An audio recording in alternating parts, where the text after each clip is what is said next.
যে বনি ইসরাইলের একটা কওম ছিল,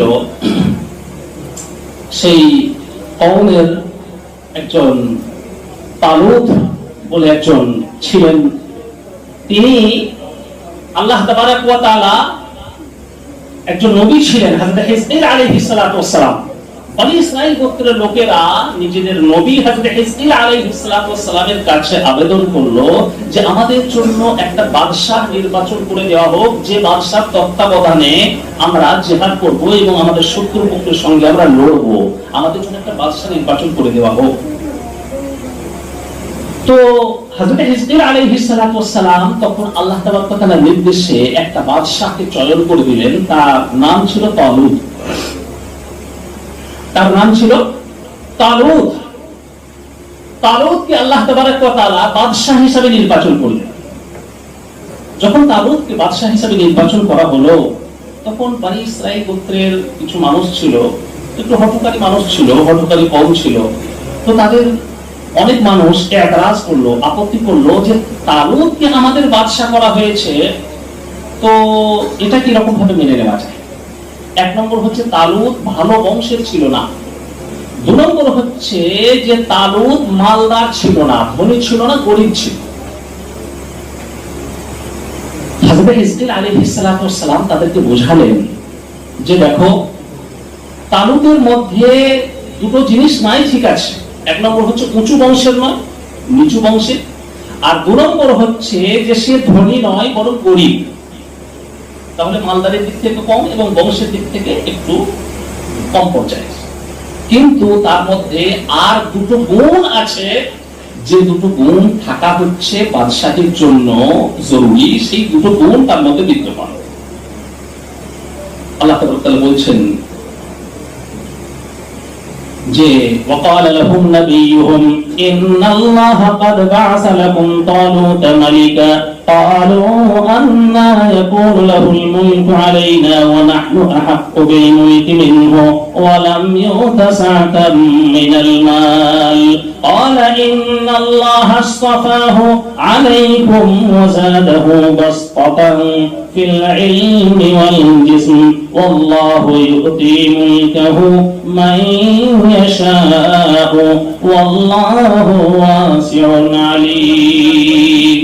আল্লাহ তাবারক ওয়া তাআলা বলে দিলেন যে তালুতের মাধ্যম দিয়ে, যে তালুতের মধ্যে হযরত হিজকিল আলাইহিস সালাতু ওয়াস সালাম বললেন নিজের কওমকে যে দেখো, তালুতের মধ্যে দুটো গুণ রয়েছে। এক নম্বর হচ্ছে বাসতাতান ফিল ইলম, আর এক নম্বর হচ্ছে বাসতাতান ফিল জিসম। অর্থাৎ জ্ঞান হচ্ছে তার মধ্যে খুব বেশি এবং শক্তি তার মধ্যে বেশি। আর এই দুটো জিনিস হচ্ছে বাদশাহের জন্য জরুরি। এক নম্বর হচ্ছে বাদশাহের জন্য জ্ঞান খুব বেশি রাখা দরকার, তার মধ্যে একটা ইলম, জ্ঞান বেশি থাকা দরকার, খুব জ্ঞানী হতে হবে। আর দুই নম্বর হচ্ছে কি হতে হবে?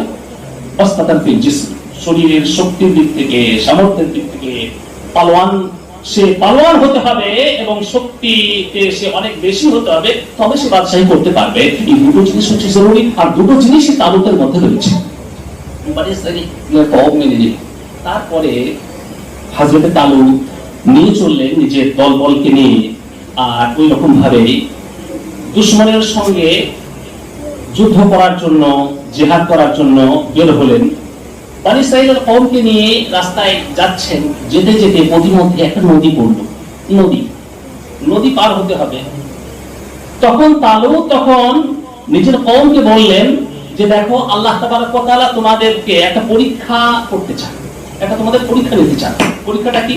পরীক্ষাটা হচ্ছে এটাই, قال إن الله مبتليكم بنهر فمن شرب منه فليس مني ومن لم يطعمه فإنه مني إلا من اغترف غرفة بيده।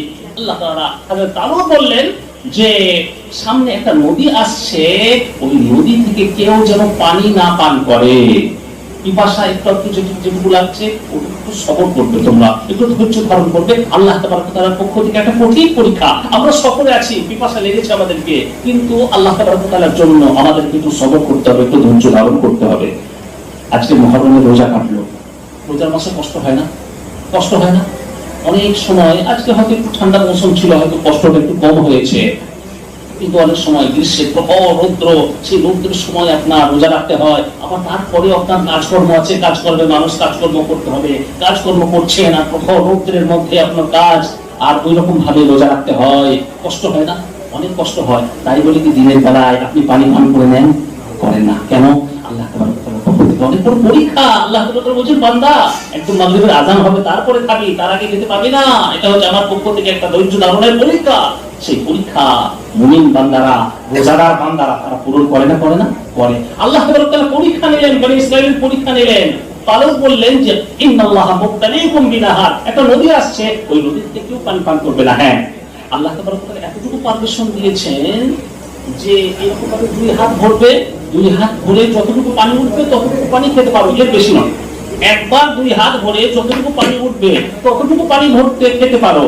একদম বোতল ভর্তি করে নিলে, জগ ভর্তি করে নিলে, বালতি ভর্তি করে নিলে, কলসি ভর্তি করে নিলে, আর খুব বেশি বেশি পরিমাণে পানি পান করছো, এটা আল্লাহ তাবারক ওয়া তাআলার পক্ষ থেকে ইজাজত নেই, আল্লাহ তাবারক ওয়া তাআলার পক্ষ থেকে পারমিশন নেই।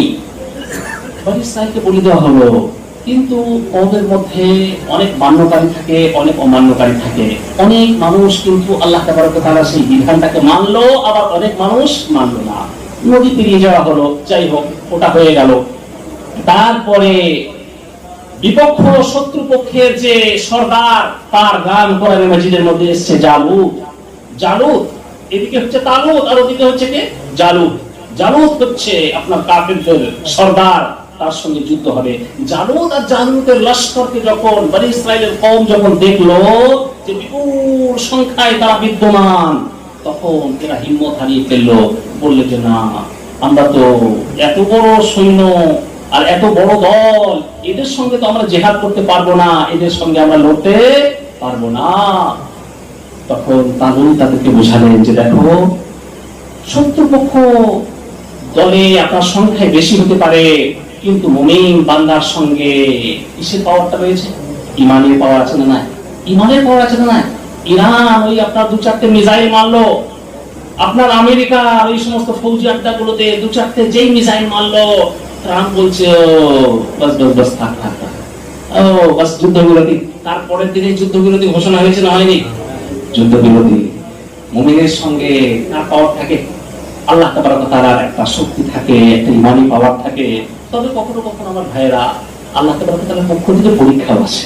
আর গাজায় দীর্ঘ প্রায় 2 বছর যাবত চলছে, আল্লাহ তাবারক ওয়া তাআলার পক্ষ থেকে সবই পরীক্ষা। আমাদেরকে ধৈর্য হারা হবে না যে মুমিন বান্দা এরকম ভাবে কাফেররা মারছে, কাটছে, তো আল্লাহ তাবারক ওয়া তাআলার কুদরত কোথায় যাচ্ছে? নাউজুবিল্লাহ, এরকম কথা বলা যাবে না। আল্লাহ তাবারক ওয়া তাআলার পক্ষ থেকে যে সমস্ত বাধা মুসিবতগুলো, কষ্টগুলো আসবে, সেগুলো সবই আল্লাহ তাবারক ওয়া তাআলার পক্ষ থেকে পরীক্ষা। আর যখন নুসরত আসবে, মদদ আসবে, আল্লাহ তাবারক ওয়া তাআলার সাহায্য আসবে, সেটা অবশ্যই আল্লাহ তাবারক ওয়া তাআলার পক্ষ থেকে। তো সুতরাং তালুত বললেন যে ঘাবড়াবার কোনো কিছু নেই, চলো তোমরা আগে বাড়ো।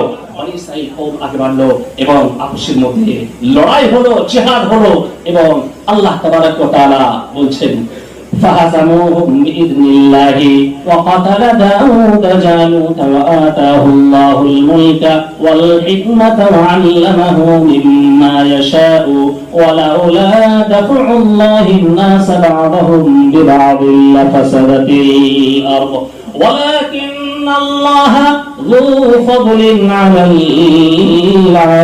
العالمين। আল্লাহ তাবারক ওয়া তাআলা বলেন ফাহাজাবুহুম বিইজনিল্লাহ, আল্লাহ তাবারক ওয়া তাআলার হুকুমে এই মুমিন বান্দারা কাফের বান্দাদেরকে পরাস্ত করলো, কাফেররা পরাজিত হলো, মুমিনরা জয়ী হয়ে গেল। আর এই তালুতের লস্করের মধ্যে, বনি ইসরাঈল কওমের মধ্যে আরেকজন নেক মানুষ ছিল, তার নাম ছিল দাউদ। হযরত দাউদ আলাইহিস সালাম তখন নবী হননি। হযরত দাউদ আলাইহিস সালামের বয়সটা কম ছিল। হযরত দাউদ আলাইহিস সালাম তখন নবী হননি, একজন সাধারণ মুমিন হিসেবে ছিলেন, এই বনি ইসরাঈল কওমের মধ্যে ছিলেন। এই দাউদ তখন কি করলেন? উনি ওই জালুত যে কাফেরদের সর্দার ছিল, ওই কাফেরদের সর্দারকে একটা গুলতি মেরে তাকে হত্যা করে ফেললেন, তাকে মার্ডার করে ফেললেন। কাফেরদের বাদশা মারা গেল এবং তারা পরাস্ত হয়ে গেল। মুমিন বান্দারা আল্লাহ তাবারক ওয়া তাআলার হুকুমে, আল্লাহ তাবারক ওয়া তাআলার নির্দেশে তারা জয়ী হয়ে গেল।